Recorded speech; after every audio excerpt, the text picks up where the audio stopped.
Hello, this is Pamela, and I was coming to just share for a moment the purpose behind me releasing my new book, Behind the Stained Glass Windows.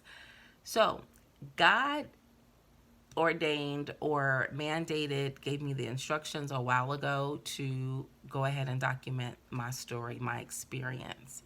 And to be frank with you, I really didn't want to share it. It was one of those things that I would have taken to my grave with me. You know how sometimes you go through things in life and it can be so difficult that you're just happy that you made it through. You're just grateful to God that He brought you on the other side of it. So that's kind of where I was located about the situation. But God, according to His word, He says that many are the plans of man, but the Lord's plan prevail over them all. So that's the first side of the purpose. The other part of it was I really believe in my heart that there is somebody somewhere that was just like me. You're either in this situation, you are about to get in it, or maybe you came out on the other side of it, and you haven't found anybody to really have a discussion or talk about it or an outlet.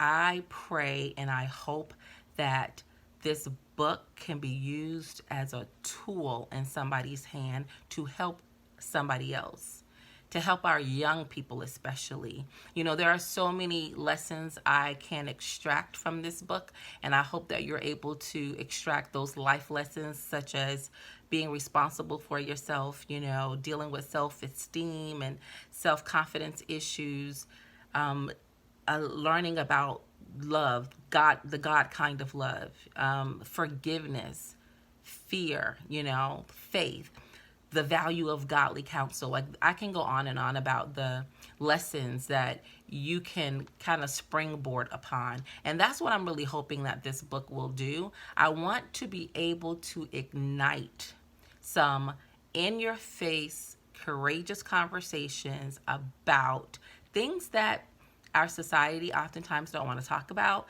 Even sometimes our family, we kind of tiptoe around sensitive issues.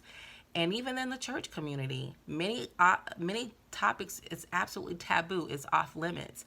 And what I believe and I've come to know is this, that a lack of effective communication just breeds more hurt and more pain, and so you have these people walking around with a form of godliness but denying the power thereof, right?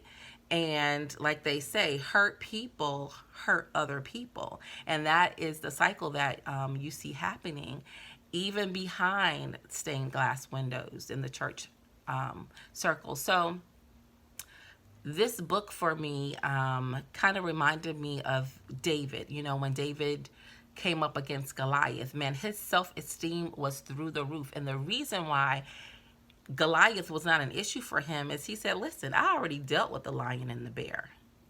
So this whole Goliath fellow, this is nothing. And so for me, this book is my lion experience. Understand that I've been through many challenges in my life, and I've also had some amazing victories as well. But in this season, my assignment or instruction from God was, I need you to go back, get that book off the shelf, publish it, and release it in this hour, because I have need of it. Somebody needs it. And so that is what I am going to ask of you. Get your copy. Go to Amazon.com, and you can either get it in a paper book version or the ebook version. Take your pick. But don't just get it to, just get information. You know how some people just want the backstory, they want the scoop. And sometimes in this information age, we just want knowledge. We want to know stuff, but we don't really do anything with the knowledge that we have acquired. What I would ask of you is go ahead and get it, but use it, pay it forward, pass it along to somebody else, sow it as a seed into somebody else's life that may be struggling, that may need to hear someone's testimony. This little part of my earlier life is my witness of the fact that the God that we serve, He is a very present, real-time Father who knows, hears, sees, and He delivers, And so sometimes people just need to hear someone else express or point out to them what God can do. And so that's what I've been called to do, is just to be a witness. And I'm trying to do that, just to say, listen, this is what has happened. This is what my God did, is doing, and I'm looking forward to him to do much more. So I really, don't know what his plans are for the book. All I know is he told me to just go ahead and release it. And so I'm trying to be obedient. I want to say thank you. Let's not hold you too long. Thank you for all the people that have been in my corner, encouraging me, pushing me, the phone calls, the text messages saying, Pam, that's great. And let me tell you, I do appreciate each and every one of you. But really, that's not really what it's about for me. It's really about me getting to that place in my life where I can hear my Father say, well done, thou good and faithful servant. Not well done because you wrote a book. Anybody can write a book, right? But you kept the faith. And that's what this walk is about. In spite of what's going on in your life, what it looks like, what it feels like, God wants you to keep the faith in the midst of it, because he is able to do exceedingly abundantly above all of whatever we can ask or think. And so that is what I would ask of you. Get your copy and use it. Use it. Use it as a tool. Use it as a resource. Use it as a springboard. However the Lord leads you to use it, just use it, because I don't know, but I know that there is somebody somewhere who can definitely benefit from it. So again, I want to say thank you for your love and your support.